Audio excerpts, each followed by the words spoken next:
The Micah Parsons of the Baltimore Ravens trade rumors are sizzling after a series of events on Friday, and it would be incredible if it actually happened. All that and more coming up on Locked On Ravens.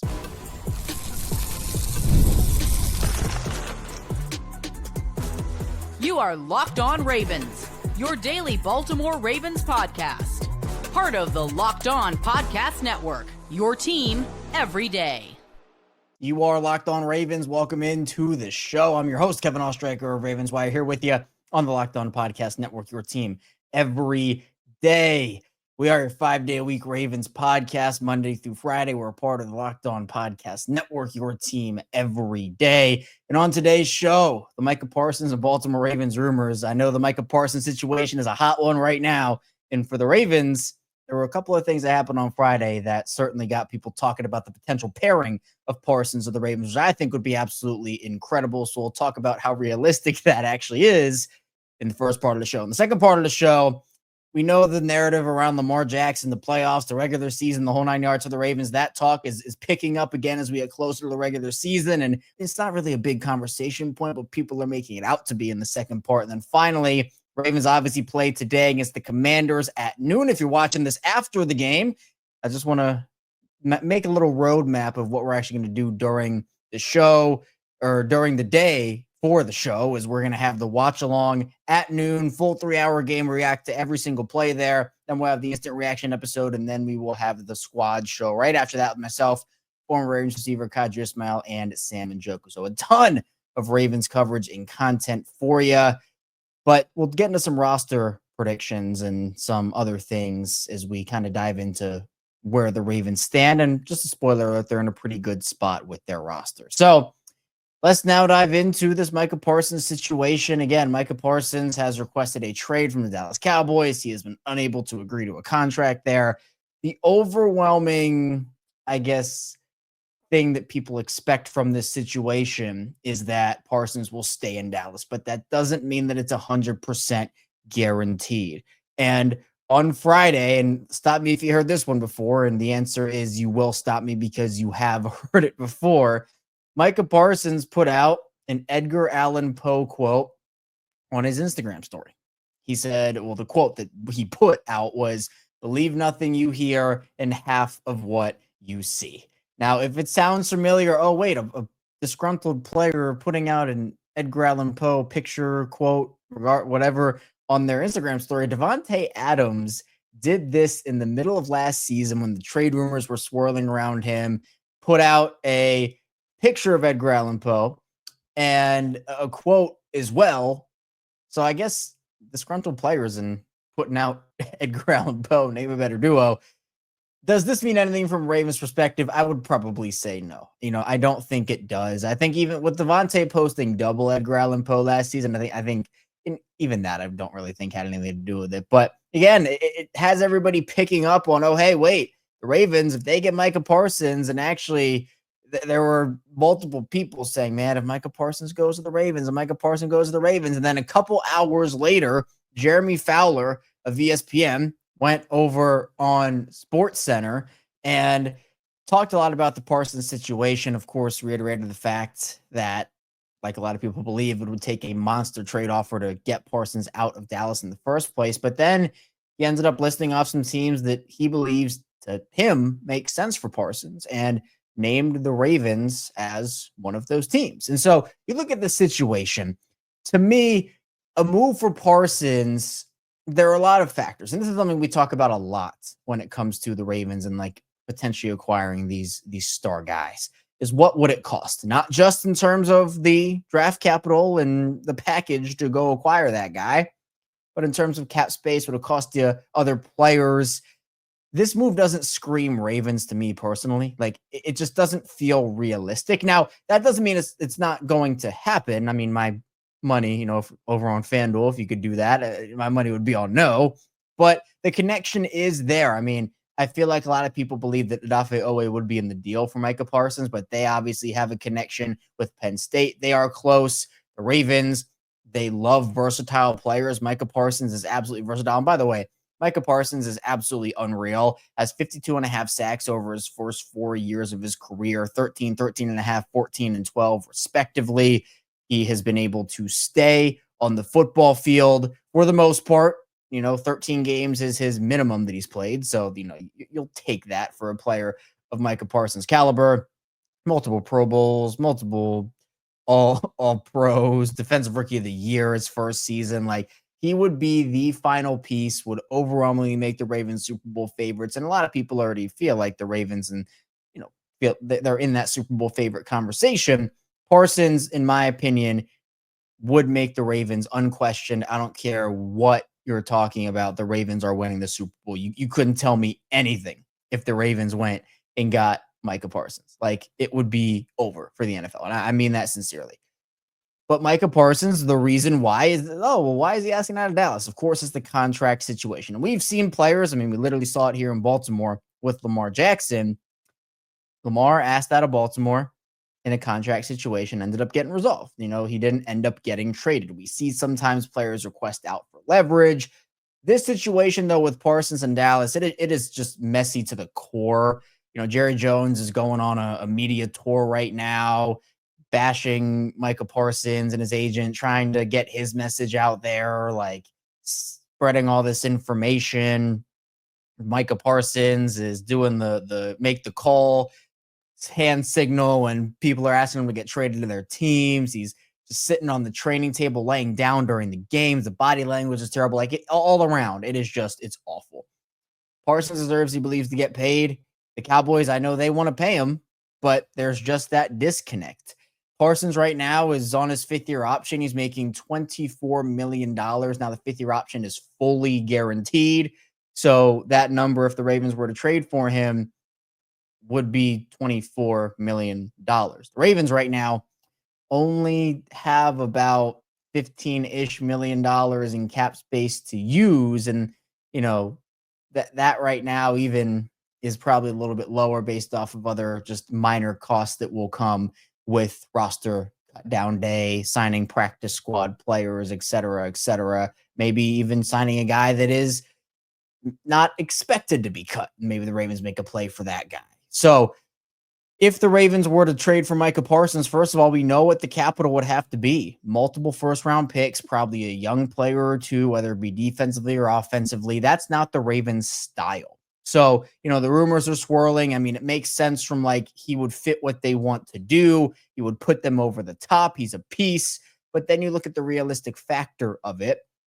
Would you trade multiple first-round picks? And whether it's like Odafe Owe, Travis Jones, Isaiah Likely, like a younger player that either is on the cusp of maybe breaking out or has already begun to break out, that I believe is what Dallas would probably look for. If it's not a player, probably multiple firsts, multiple seconds, multiple thirds or fourths, mid-round picks.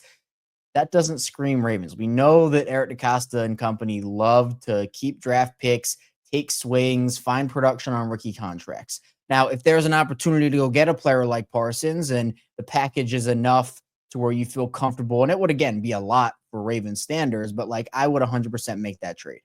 But I'm acting and thinking and talking from what we know about the Ravens right now. Plus, the Ravens would have to sign him. Right now he's looking for top money. TJ Watt right now makes the most in terms of edge rushers, $41 million per season, followed by Myles Garrett at 40. Micah Parsons is this is a record-breaking deal Micah Parsons is looking for. So let's just say it's $42 million per season. What does that do long-term for some of the guys that you maybe want to keep on the roster? Could you not keep a Zay Flowers because of that? Would you have to let a Tyler Linderbaum walk because of that? What is the trade-off?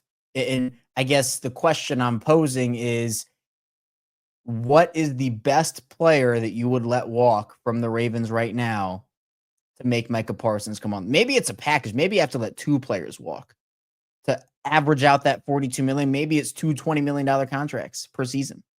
Is that Linderbaum and Flowers? Would you let? So essentially, I'll ask you like this: who would you rather have, Linderbaum and Flowers or Micah Parsons? To me, I think the Ravens are okay enough that Linderbaum and Flowers have value to me. Parsons obviously does as well. He's a star, but you also have 2 stars at center and wide receiver with those guys. So I'd probably pick 2 stars at one position plus keeping 2 stars at 2 positions, plus keeping all of your capital.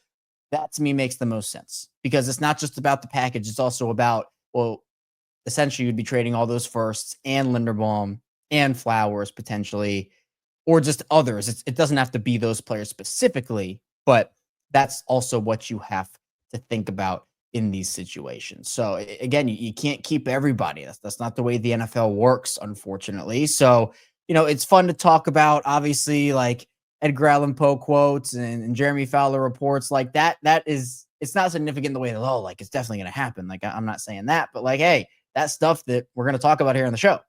But when you actually look at it, and we had a bonus episode on Micah Parsons maybe a month ago or so, and it was kind of the same conversation. Like, probably never leaves Dallas, probably gets worked out at some point. But in the event that he does, like I'm sure the Ravens, they're always interested to improve their team. Micah Parsons will put them over the top there. But realistically, there are a lot of things that the Ravens would have to check off and feel comfortable with if they were to go out there and get a Micah Parsons. We're coming up in the second part of the show here. Lamar Jackson, we know the narratives around the Ravens and the playoffs and Lamar and the whole 9 yards. Well, that talk is beginning again. All that and more coming up on Locked On Ravens. This episode is presented by Yahoo Fantasy. It's the best time of the year. NFL kickoff is almost here, and that means fantasy football season is back in full swing. And this year, Yahoo Fantasy is turning things up with a fantasy football experience like never before. This year, me and Locked On Ravens are playing on Yahoo Fantasy, and you should too, whether you're a first-timer or a veteran making your millionth league. And one of my favorite features are the new Guillotine Leagues. They just dropped, and every week the lowest scoring team is eliminated, and the last one standing wins. Whether you're all in on something new or you like sticking to head-to-head leagues or jumping into public leagues, Yahoo's got you covered. To celebrate 28 years of fantasy football greatness, Yahoo Fantasy is dropping 28 big new features over 28 days throughout August. Kick it off, they just dropped Yahoo Fantasy Guillotine Leagues, a killer new way to play fantasy football on Yahoo, where the lowest scoring team gets eliminated each week until there's one team left standing. With the season around the corner, now's the time to get your league together and give this new mode a try. If you're more into the classics, you can still play in head-to-head private leagues or join a public league. Stay tuned for more killer announcements and start playing Yahoo Fantasy Football now at yahoofantasy.com/LockedOnNFL. Continuing on Locked On Ravens, Kevin Oestreicher still here with you. Appreciate everybody, all the everydayers, the first-time listeners, somewhere in the middle. Thank you as well. 5 days a week on Locked On Ravens, Monday through Fridays, the regularly scheduled programming. But, of course, we also have bonus episodes like this one, instant reaction episodes, squad show with myself, Sam Njoku, and Kadri Ismail. We will have the watch along as well. We have those. We're going to have them all season. This is the first year doing them. So obviously the Ravens and Commanders play. We're going to talk a little bit about that and the roster in the final part of the show. But if you're listening to this and the game is going on or it's before the game, even after the game, be sure you check out the watch along, react either with me or after the fact. And then, of course, we'll dive right into the instant reaction and then right into the squad show. And again, we are here for you on the Locked On Podcast Network, your team every day. And thank you for making us your first listen of the day here on Locked On Ravens. Now, we know the narratives around Lamar Jackson.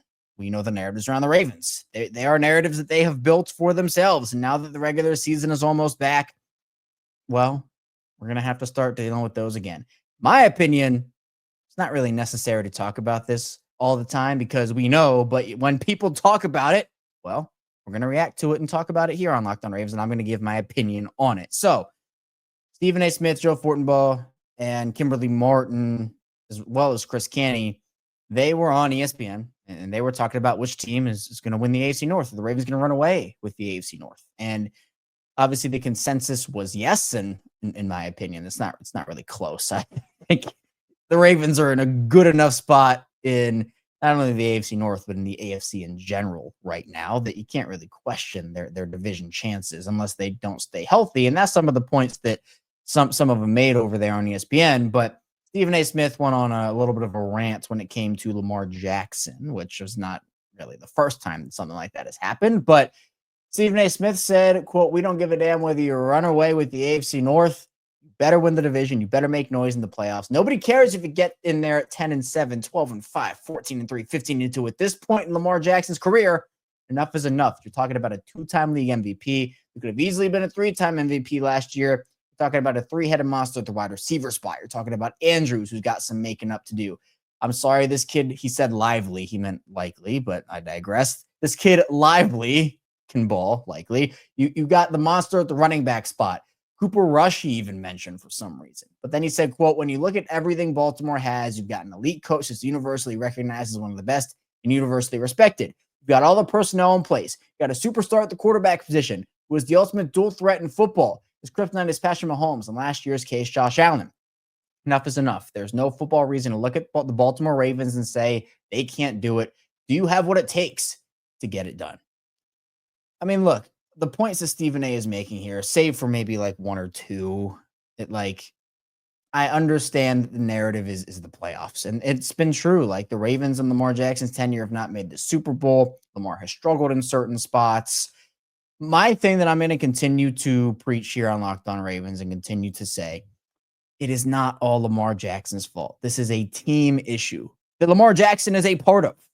But I'm not going to sit here and tell you that Lamar has been the best player ever in the playoffs. It's just not true. But Lamar is not fully to blame here. He's not 100% to blame. But of course, with the quarterback position and with how good Lamar Jackson is, there will be amplified levels of criticism, a lot of which, or maybe not a lot, but there's a decent amount of it that goes to a level that is unwarranted. One, because it just turns into hate at a certain point, and another because some of the other quarterbacks on Lamar Jackson's level or near Lamar Jackson's level do not get that same energy. But the reality of the situation is the fact that this roster, in my opinion, is the best in the NFL. I think Philly is a close second, but I give the edge to the Ravens after they signed Jaire Alexander. This is the best roster in the NFL. Best roster in the NFL. If they don't make it to the playoffs and dominate, if they don't make it to the Super Bowl, if they don't win the Super Bowl, it's considered a failure of a season. It's just the reality. It's just the reality. And I've been saying it for months, honestly, kind of years on this show, where I am a big proponent of growth, particularly in the postseason.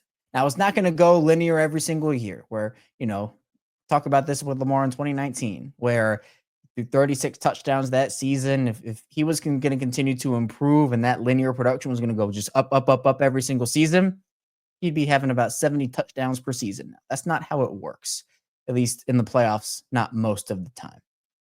So when Lamar made the divisional round and they were 14-2, his second season, first full year starting, I didn't expect them to all of a sudden go 15-1 or 16-0 the next year. There was always going to be some level of regression. It's just a matter of, can you accelerate other things in other aspects to help you be a better football team, but maybe the record and the stats aren't as flashy. In the playoffs, it's the same way, where I'm not expecting a Super Bowl. Like they made the championship game in 23. I wasn't expecting them to now you go to the Super Bowl, then you win the Super Bowl, then you win the Super Bowl every year after that. That's not how it works. But in my opinion, right now, the Ravens have this narrative around them where they start slow in the playoffs. They turn the ball over in the playoffs. They cannot force turnovers in the playoffs, whether it's Lamar, Mark Andrews, Zay Flowers, John Harbaugh, coaching decisions around that. That just is what has happened with the Ravens. They have won playoff games, and they have won playoff games in dominant fashion. But in my opinion, this is going to be a message that's going to be repeated over and over and over and over again during the regular season. And the Ravens are in a no-win situation here. They're in a no-win situation. Because if they win in the regular season, they look really dominant. And this is the best team in the NFL. That's what people are talking about. The only conversation, it feels like, in the national media and just around football will be, well, got to show it in the playoffs, which to a degree is true. But you also look at the team that's dominating and you should say, hey, this team's really good. Not they need to show it in the playoffs all the time. That can't be the only conversation. The other thing is that if they lose and they don't have as good of a season, that to me all will fall back on Lamar Jackson. And that's just an entirely different can of worms. So the Ravens, they can't afford to start slow anyway. They have a really tough schedule. 5 of their first 6 games are against division winners from last season. It's just about blocking out the noise. I mean, it truly is. And they do a good job of that generally. They don't really care. Genuinely, they just don't. But we know that this is going to be the conversation. I personally believe that, the football world does not have to make a point out of it during the regular season because it already is known. We don't have to talk about it. But, of course, that's kind of how things work, and it will be. So, in my opinion, the Ravens have everything it takes. Stephen A said that. I agree with him on that. And Joe Fortenbaugh actually made a point about the fact that he does not believe that Mahomes and Allen are the Ravens' kryptonite. He does not believe that. He thinks obviously it's the Ravens, and I agree with Joe there. He pulled up a stat that during that Bills game, the Ravens averaged 7.3 yards per play in that Buffalo game. The offense was, once they got into a rhythm at least, running up and down the field on the Bills. The Ravens led the league in yards per play at 6.8 last season. So they were 0.5 yards above their average. And they still lost because of just moments, high leverage moments. They couldn't get the job done. Lamar, Andrews, etc.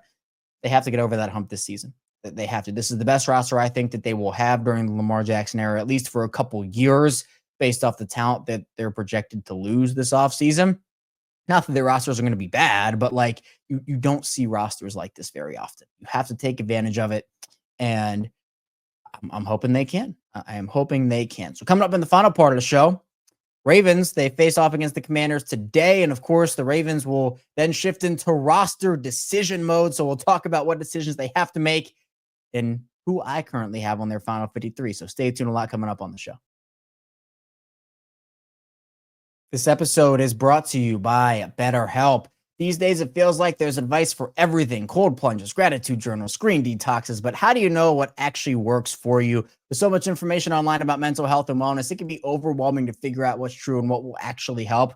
That's where talking to a licensed therapist through BetterHelp can make all the difference. You get real personalized guidance instead of just guessing based on something you saw on social media. Therapy isn't just for navigating major challenges. It's also about building positive coping skills and learning how to set boundaries, and having a trusted professional to talk things through with can help cut through the noise and keep you focused on what matters most. With over 30,000 therapists, BetterHelp is the world's largest online therapy platform, serving more than 5 million people. It's easy to fit into your schedule, just to click to connect, and you can even switch therapists anytime if you need to. Talk it out with BetterHelp. Our listeners get 10% off their first month at BetterHelp.com/locked-on, and that's BetterHelp, HELP.com/locked-on. Moving right along on Locked On Ravens, Kevin Oestreicher. I haven't gone anywhere. I'm still here with you. We're still talking Ravens football. Ravens and Commanders kick off at noon Eastern time today. If that game has already happened, then you already know who impressed, who didn't. Obviously, John Harbaugh has made it very clear that it's going to be the young guys playing in this one. We're not going to see Lamar Jackson, not going to see Derrick Henry. I really don't know who we're going to see. So we're going to be live here on the show, on the channel, doing the watch along, as I mentioned earlier. So be sure, hey, if the game is going on right now, or even if it's before the game, or even after, if you want to just watch my reactions to certain plays, be sure you check out that. Of course, our game day schedule this season will be, we will have a game day episode, and then we will have the watch along. Then we'll go from the watch along right into the instant reaction episode, and then from the instant reaction episode right into the Ravens Squad show. So much Ravens content for you here. I'm super pumped for this season. Of course, we are here for you on the Locked On Podcast Network, your team every day. Now, let's talk about this roster. So again, if the Commanders game already happened and the preseason is over, you know which players already impressed in that game, maybe solidified their spot. I don't know that because I'm recording it the night before. But right now, I do have a 53-man. It's not my final one because I don't want to make it a final one till the preseason is finally over. I know we're ready for the regular season, right? We're ready for the regular season. I'm going to read off my roster, and then we're going to talk about it. Right now, quarterbacks, I have 2, Lamar Jackson and Cooper Rush. Devin Leary does not make it here. Running backs, I have 4. The Ravens said they're going to have 4, so we're saying they have 4. It's obviously Derrick Henry, Justice Hill, Keaton Mitchell, and Rasheen Ali. Fullbacks, you got 1 in Patrick Ricard, Zay Flowers, Rashod Bateman, DeAndre Hopkins, Tez Walker, Tylan Wallace, and LaJohntay Wester are my 6 wide receivers. 3 tight ends, Mark Andrews, Isaiah Likely, Charlie Kohler. 9 offensive linemen, Ronnie Stanley, Andrew Voorhees, Tyler Linderbaum, Daniel Falele, Roger Rosengard, Corey Bullock. And then you got Carson Vincent, Ben Cleveland, and Joe Noteboom. Defensive linemen, I have 5. Namdi Madubuike, Travis Jones, Broderick Washington, Aeneas Peebles, and John Jenkins. 5 outside linebackers, Adafe Owe, Kyle Van Noy, Tavius Robinson, Mike Green, David Ajabo. 5 inside linebackers, Roquan Smith, Trenton Simpson, Teddy Buchanan, Jake Hummel, and Jay Higgins. 6 cornerbacks, Marlon Humphrey, Nate Wiggins, Jaire Alexander, Chidobe Awuzie, TJ Tampa, and Jalen Armour Davis. 4 safeties, Kyle Hamilton, Malachi Stark, Sanusi Kane, and Ruben Lowry. And then 3 special teams, Tyler Loop, Jordan Stout, and Nick Moore. Now, the NFL has actually adjusted a rule for the final 53 cutdown day. It used to be that no matter what, if you put a player on IR before the season began, like before the roster came out, not before the season, before the roster came out, final 53, they'd be done for the season. But now the NFL, when you cut down your roster, you can put 2 players on IR and you can designate them to return. I put those 2 as Emory Jones and Adisa Isaac. So those were my 2 that I put for designate to return. So we'll see. Now, again, this means guys like Bo Braid will not make the roster, in my opinion. Karen Lamartin just misses out. CJ Okoye does not make the roster here. Both Nick Samek and Garrett Dellinger do not make the roster. I wouldn't be shocked if the Ravens traded Rasheen Ali and put Myles Gaskin on the roster as their 4th running back. But again, guys can make impacts. Keon Martin's another one that I'm really curious about. Could he maybe sneak on as a 7th corner? And then, look, honestly, the Ravens could keep 4 outside linebackers and they could cut David Ajabo. Like, I think that Ajabo, just because Adisa Isaac is injured, does not mean his roster spot is like 100% secure. If the Ravens want to keep an extra offensive lineman, if they want to keep an extra defensive back, maybe get crazy and keep an extra wide receiver or something. I think that out of all of these guys, David Ajabo, that 5th outside, if it was Isaac, I would not say this, but Ajabo, I just think is a little different in my opinion, where I think that, you know, if he just doesn't have the production, which clearly he does not at the NFL level, and that has to do with a lot of different things, but even still, I think that Ajabo could be the odd man out, and the Ravens go a little thin at outside linebacker to start with 4.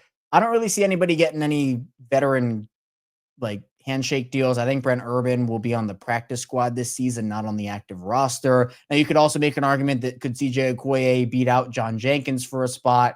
It's possible if he has a look. Michael Pierce in 2018, I believe it was, he made the roster in the final preseason game, and I think that maybe Okoye could do that as well. I think he has a ton of potential. Really hope that he can make the roster. But right now, that's where I stand. And again, guys can have great moments and change that for me, but I'm excited to kind of dive into how everybody performs in the Commanders game and figuring out how this roster puzzle fits together. So be sure you stay tuned for all that. That's all I have for you here on Locked On Ravens. Thank you for tuning into this bonus episode of the show. It's game day. Happy game day. Happy last game day of the preseason. We've almost made it to the regular season. Of course, again, be sure you tune in for the watch along, noon Eastern time. We're going to have every reaction, every play for you there, and then instant reaction, Raven Squad Show. You know the drill. Be sure you hit the like and subscribe button in video form. Follow along in audio form. You can catch us wherever, whether you're a video watcher, an audio listener, or right in the middle. So be sure you stay tuned for everything that's here coming on Locked On Ravens.